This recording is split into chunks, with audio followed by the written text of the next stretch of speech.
Coinzel était autrefois l'un des héros légendaires qui ont sauvé l'Empire d'une invasion par le Seigneur des Ombres.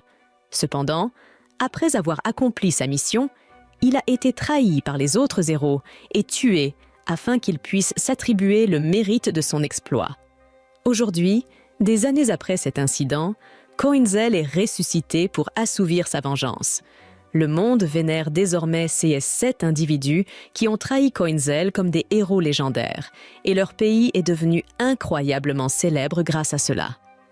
Tellement célèbre qu'une petite elfe, ainsi que beaucoup d'autres, est prête à tout pour se faufiler à l'intérieur.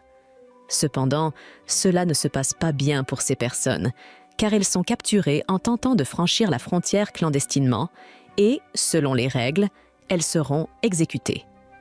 Le moine guerrier en chef, Rachem, organise toujours des exécutions publiques lorsqu'une tentative d'intrusion est déjouée, principalement parce que cela dissuade les autres de traverser la frontière illégalement, mais aussi parce qu'il trouve cela très amusant. Avec un large sourire, il fait signe que les criminels soient hissés en l'air, et tandis qu'il hurle et implore la pitié, ils sont poignardés à plusieurs reprises dans le ventre jusqu'à ce qu'ils ne respirent plus. Rachem rappelle ensuite à tous les spectateurs qu'ils peuvent traverser la frontière légalement s'ils obtiennent un laissez-passer de voyage de sa part, bien que les demandes nécessitent quelques incitations pour être approuvées. Maintenant que l'exécution est terminée, Rachem se dirige en coulisses pour se reposer, mais en arrivant, il trouve l'un de ses hommes tenant la petite fille aperçue plus tôt. Un soldat informe Rachem qu'il a trouvé la petite fille essayant de se cacher dans l'une des caisses d'un marchand. La fille tente de se justifier en affirmant que tout cela est un accident, mais Rachem n'est pas convaincu et s'apprête à ordonner une nouvelle exécution. Cependant, avant qu'il ne le fasse, Coinzel apparaît et commence à gronder Pipi pour s'être enfuie toute seule. Les soldats, déconcertés, relâchent Pipi un instant, mais avant que Coinzel ne puisse partir avec elle, il est arrêté et interrogé sur son identité. Il leur dit qu'il est le frère de Pipi, mais Rachem ne le croit pas, car ils ne se ressemblent pas du tout. Mais même s'ils sont réellement frères et sœurs, cela n'a aucune importance pour Rachem, car il prévoit de tuer les deux lors de la prochaine exécution. Coinzel comprend alors qu'il ne pourra pas se sortir de cette situation par la parole. Il s'apprête donc à dégainer son épée, mais juste avant qu'il ne le fasse, un homme surgit derrière lui et Pipi et les soulève dans les airs.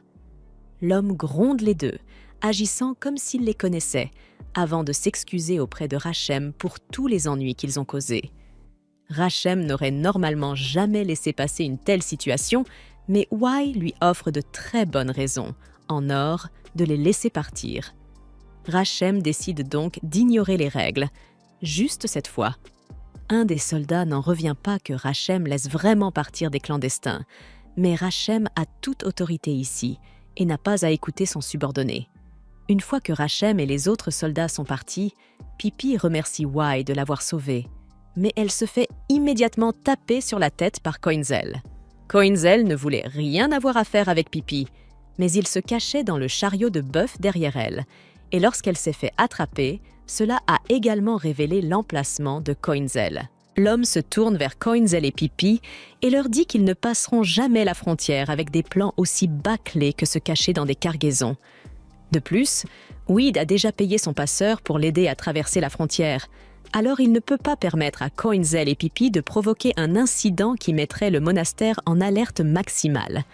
Il précise qu'il ne se soucie pas personnellement du fait que les deux se fassent attraper et exécuter, mais leur demande simplement de s'assurer que cela n'affecte pas ses propres plans. Il leur conseille de rebrousser chemin et d'abandonner l'idée de traverser clandestinement la frontière s'ils tiennent à leur vie. Mais avant que Weed ne parte, Coinzel l'interpelle et lui demande plus d'informations sur ce passeur dont il a parlé. Weed répond qu'il n'a aucune raison de révéler son contact à une bande de gamins. Et, en premier lieu, il ne comprend pas pourquoi des enfants comme eux sont prêts à risquer leur vie juste pour passer de l'autre côté de la frontière. Pipi lui explique que sa maison a été détruite et qu'il ne reste plus rien pour elle ici. Alors elle veut traverser pour avoir une vie meilleure. À ce moment-là, Coinzel entend le bruit de nombreux pas et perçoit que 13 hommes armés approchent. Il attrape Pippi sans cérémonie, marche jusqu'au canal et la jette dedans. De cette façon, il n'aura pas à se soucier de la protéger si un combat éclate. Et sans attendre, il se retrouve immédiatement entouré par 13 soldats du monastère. Les soldats savent que Rachem les a libérés en leur montrant de la vertu, mais eux n'ont rien reçu en retour, alors ils sont venus les traquer malgré tout. Coinzel ne comprend pas ce que ces hommes veulent dire par « vertu », alors il demande des explications à Weed. Celui-ci lui explique que le monastère contrôle tout le trafic entrant et sortant de la frontière. Ils sont censés juger si quelqu'un est apte à traverser en fonction de sa vertu, mais en réalité, seuls ceux qui peuvent payer des pots de vin obtiennent l'autorisation de voyager. 6 soldats ont vu combien Weed a donné à Rachem. Ils savent donc qu'il doit avoir encore de l'argent sur lui. Leur plan est de lui prendre chaque centime après l'avoir tué, lui et Coinzel. L'un des soldats attaque Coinzel, mais avant qu'il ne puisse porter son coup, Coinzel dégaine son épée et tranche le soldat en deux. Weed est stupéfait par la force de Coinzel, qui a pu couper un homme en deux avec une telle facilité. Les autres soldats, bien que terrifiés, sont déterminés à obtenir cet argent. Ils attaquent tous en même temps, mais malheureusement pour eux, ils étaient complètement surpassés. Ce jour-là, 12 cadavres furent jetés dans le canal. Après avoir éliminé toutes les preuves, Weed dit qu'il a une faveur à demander à Coinzel, et en échange, il lui donnera des informations sur le passeur dont il a parlé. Un peu plus tard, Pippi sort enfin de l'eau. Bien qu'elle soit énervée d'avoir été jetée de cette manière, elle n'a pas le temps de se plaindre, car Coinzel lui annonce qu'ils vont rencontrer le passeur. Weed guide le groupe jusqu'à une taverne située sous la ville. Pendant que Coinzel et Pippi s'assoient à une table, Weed discute tranquillement avec le passeur et propriétaire de la taverne, Altia. Il s'excuse, mais explique qu'il va devoir demander à Altia une réduction sur les frais de passage, car il a dû utiliser une partie de l'argent pour soudoyer Rachem afin de sauver ses enfants. Altia n'est pas ravie d'entendre cela. Cependant, étant donné que c'était pour aider les enfants, elle accepte d'offrir une réduction, surtout qu'elle les apprécie bien, particulièrement Coinzel. Elle aimerait d'ailleurs mieux le connaître. Weed emmène Coinzel à l'étage et lui dit qu'Altia souhaite le voir dans sa chambre. Avant qu'il n'y entre, Weed lui demande d'essayer de ne pas contrarier Altia. Altia propose d'aider Coinzel en échange de quelques faveurs personnelles, mais Coinzel refuse fermement, déclarant qu'il n'a pas besoin de son aide, car il est sûr de pouvoir traverser la frontière tout seul. Elle lui demande s'il est certain de rejeter son offre, car s'il rate le navire aujourd'hui, il perdra sa chance de rencontrer les 7 grands héros. Cela attire l'attention de Coinzel, qui lui demande des précisions. Altia explique que les 7 grands héros vont être stationnés près de la frontière pour réprimer la guerre civile. Donc, si Coinzel parvient à traverser, il est quasiment certain de tomber sur eux. Pendant ce temps, Rachem a rassemblé ses soldats devant la taverne. Profondément offensé par la présence de toutes ces personnes malveillantes qui ne font pas de dons à son monastère, il prévoit de tous les traquer et les tuer. Un des hommes d'Altia se précipite dans sa chambre pour l'informer que Rachem et ses hommes sont là. Pendant ce temps, Rachem confronte tout le monde devant la taverne. Il déclare qu'il a appris que cet établissement est lié à une opération de contrebande illégale et il est venu enquêter sur cette allégation. Il exige de voir le propriétaire de l'établissement. Altia sort alors de l'arrière et tente de s'en tirer en prétendant qu'elle ne sait rien d'une quelconque opération de contrebande. Cependant, Rachem possède des informations qui disent le contraire. Il fait venir un petit homme et celui-ci, sans hésitation, commence à dénoncer.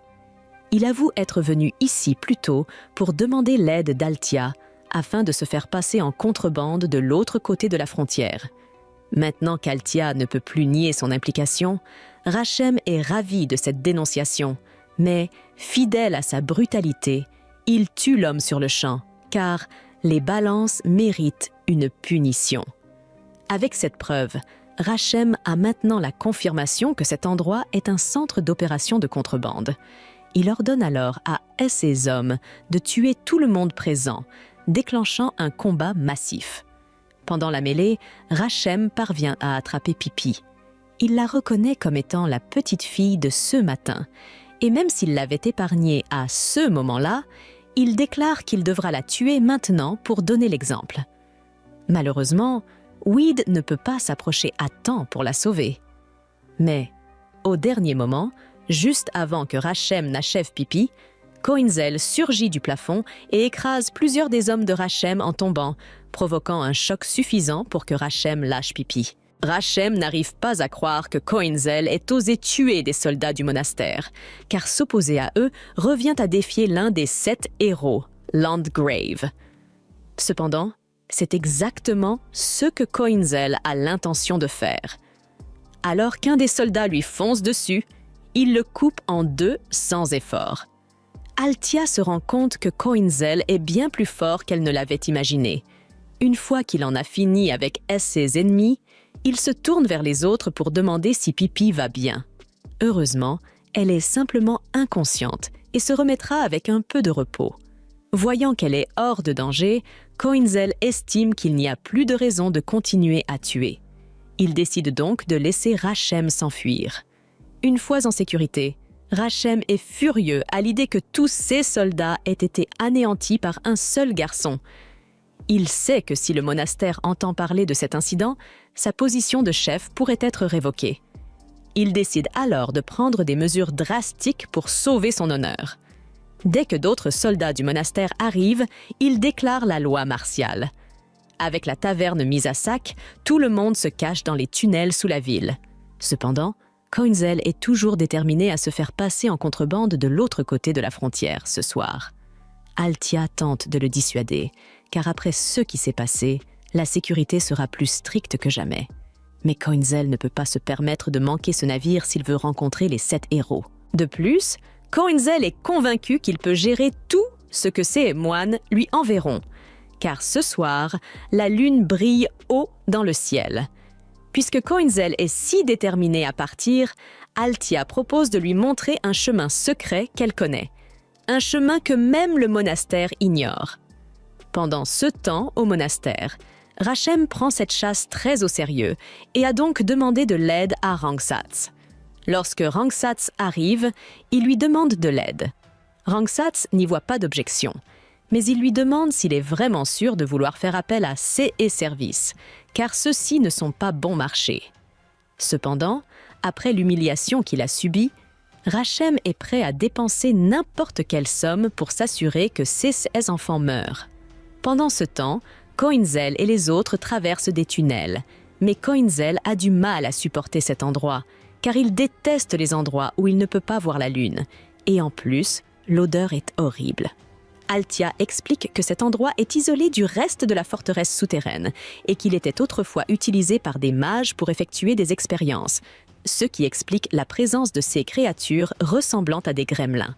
Cependant, ces créatures ne sont pas très fortes et Altia parvient facilement à les couper en 2. Finalement, ils arrivent à une ouverture et Altia explique que l'atrium à l'avant mène à l'entrepôt souterrain du port. Cependant, alors qu'ils tentent de se rendre à l'entrepôt, leur chemin est bloqué par un gigantesque gremlin.